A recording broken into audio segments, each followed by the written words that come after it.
So a lot of things have happened since the last episode. I did actually record episode 2, but I decided to completely scrap it. I wasn't happy with the way it turned out, and this is everything that you may have missed.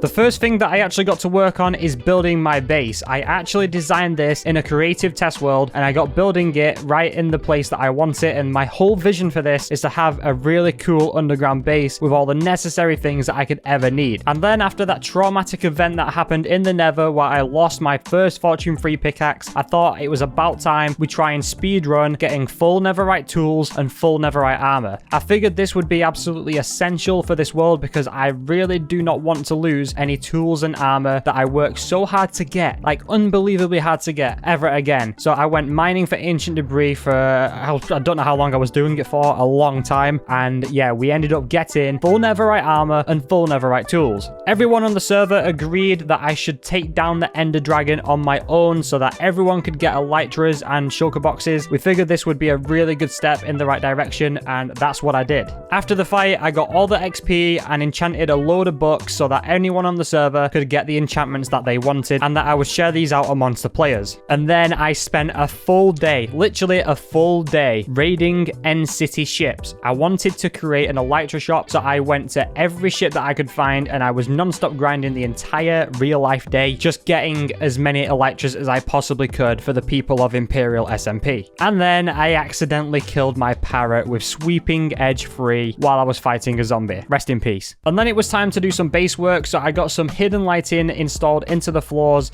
and textured the walls to give it a bit of a better feel because it just felt all the same.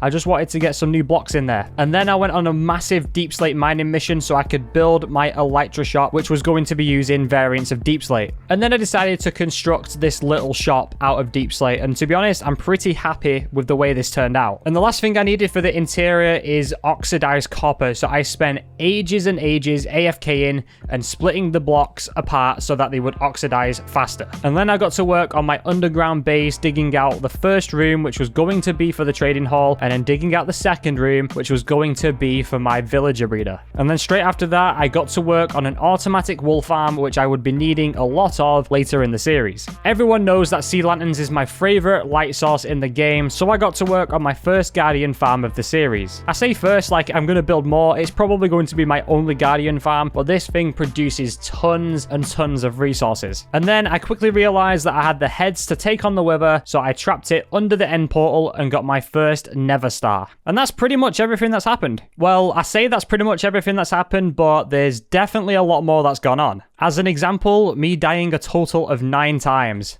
Not good. Also, me constructing a diagonal storage system, which is, I mean, it's not the best. I've never really done a diagonal storage system in my life, and this is the first time that I've done it, and I'm quite happy with it. I'm not gonna lie. I was really desperate for a storage room, and this is the best that I could come up with. On top of that, I discovered a geode right underneath my base. So what I might do is I might build a massive glass cube around this, get rid of all the block, fill it with water, and that way, with Depth Strider 3, I'll be able to harvest these so much quicker. And the use of Fortune 3 will basically get me a full double chest of the shards in no time. And the most recent build is this ginormous iron farm, which will produce me around 1,700 iron ingots per hour.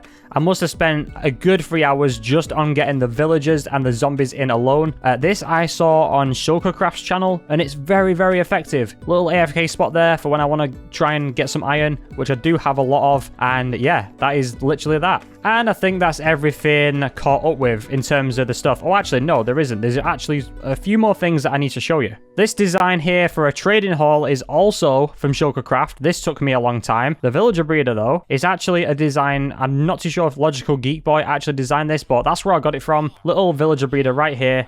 And these guys are just so noisy. But it works. That's the main thing. What has happened? I didn't send you down. Has someone been down into my... Okay, what is going on here? Someone has transformed my villagers into zombies. Not entirely sure that's happened because the zombie can't reach. He's right there. And I think I need some more weakness potions because I have absolutely none.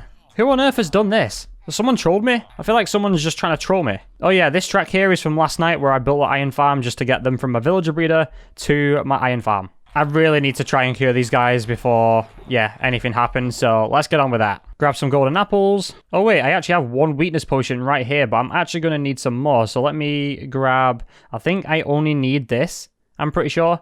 And then just standard water bottles. And then I just need one of these brewing stands. Place it like so with the blaze powder, and that should make... Oh, actually, I need my gunpowder too. So, yeah, wait, did I show you guys that I built a mob grinder? I don't think I did. I've actually got loads of gunpowder, bones, arrows, and... Oh, that's the wrong chest. Where's the string one? There it is. Loads of string too from the mob grinder, which I forgot to show you guys. There's a time-lapse on screen of me building it. I also did that last episode. Well, last episode is the one that got scrapped, so technically this episode, but it was last episode. And place the gunpowder in, and it will turn all these into splash potions, and we should have enough to cure the zombie villagers that were somehow turned. Someone's just... I'm so confused who's done that. I've no idea. I just asked in the chat if anyone did it, and yeah, anyone online is just saying no, so I've no idea. But what I'm going to do is throw a splash potion there, which should affect that villager and that villager. I think all these ones up here are unaffected. I think it were just the librarians. Yep, we are good. And these guys have raised the prices. They were 1 stick for an emerald, but they've raised them again. So I think these guys are going to go down once more. And now they're all zombified. I'm just going to throw a weakness potion there, which should affect these 3. Throw one there, and it should affect these 2. I actually think with these books discounted, we should actually open a bookshop, which I might do in this episode. Wait, did that seriously only knock 1 stick off the trade? You've got to be joking. There's one more down here. What's he got? He's only knocked 1 off as well. Are you guys just hard to get 1 stick for an emerald now? Like, what's going on? In all fairness, I have done a lot of trading with these guys, so that's probably why. Oh, what about you? Same again. What? Why? Give me a cheaper trade, please. Wait, do I actually have to do this 5 times over again to get the lowest possible trade? Where's my... Did I use all my splash potions? I think I did. Whoops. So you're telling me that I've got to do this multiple times again to get these guys down to 1 stick for an emerald? Why? I've already done it 5 times. Well, before this.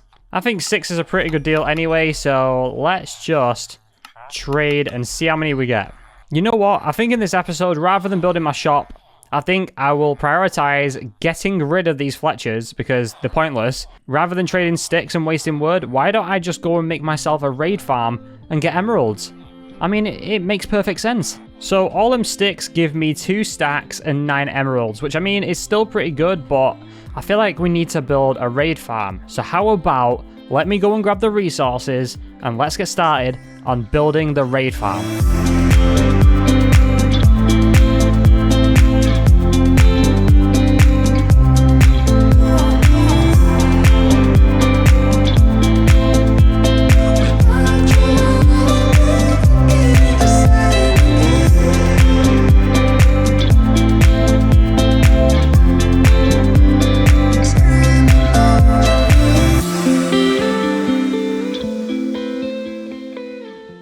So after building the raid farm, I decided to give it a try and completely AFK to only come back to my screen 15 minutes later, dead. Absolutely dead. A Vex slayed me out, and unfortunately I didn't get the footage, but I'm having to re-enchant everything possible just to, you know, I had to basically just grind out levels at the ender, and yeah, it was not a fun experience at all, and I decided to do most of it off camera today because I couldn't really record. But yeah, just so you know, I ended up dying, losing all my Netherite stuff. I'm still in diamond armor and I've still got a diamond sword, but little did I know when I spent another session AFKing at the raid farm, when I actually repaired what needed to be repaired so I didn't die again, I found these 3 stuck in the actual machine. So they got picked up by the hopper minecart that was installed on the farm, which I think was, you know, very, very lucky considering, you know, I thought I lost absolutely everything that was Netherite. Also, I believe these are the 3 shulker boxes. No. Oh, wait, it was actually in them shulker boxes, but luckily for me, I left my silk touch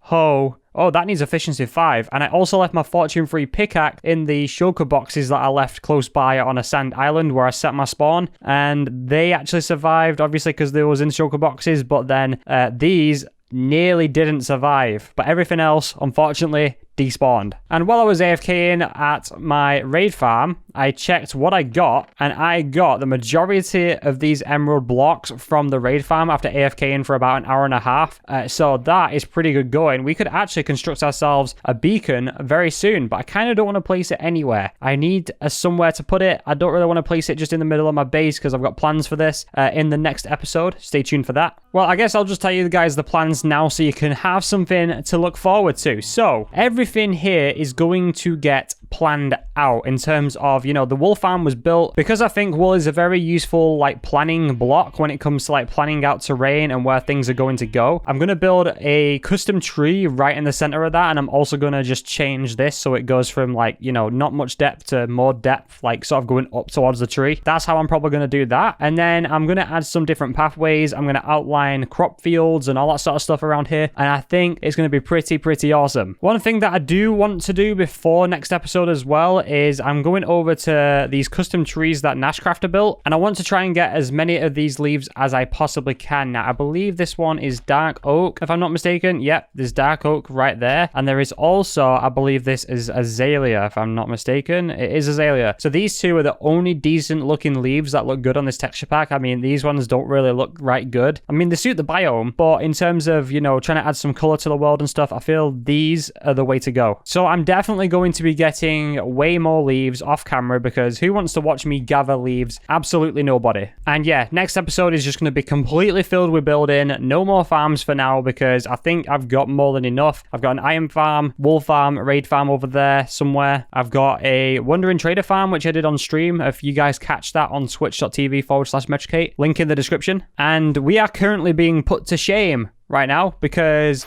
Nash is building all of this. She's already put a skeleton out for her mega base, which is going to be like a massive mountain range. So imagine this versus that. We've got some work to do, my friends. We've definitely got some work to do, and all of that is going to take place in the next episode. So until then, I'll catch you guys later, and bye-bye.